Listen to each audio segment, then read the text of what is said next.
చివరి వరకు చూడండి. ముందుగా నిన్న అంటే నవంబర్ 30వ తేదీన తిరుమలలో స్వామివారిని మొత్తం 73,619 మంది భక్తులైతే దర్శనం చేసుకున్నారు. అందులో స్వామివారికి మొత్తం 25,112 మంది భక్తులు తలనీలాలను సమర్పించారండి.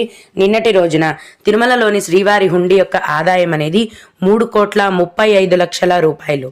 ఈ రోజు కూడా ఎటువంటి దర్శనం టికెట్లు లేకుండా నేరుగా భక్తులనైతే ఫ్రీ దర్శనానికి అనుమతిస్తున్నారండి.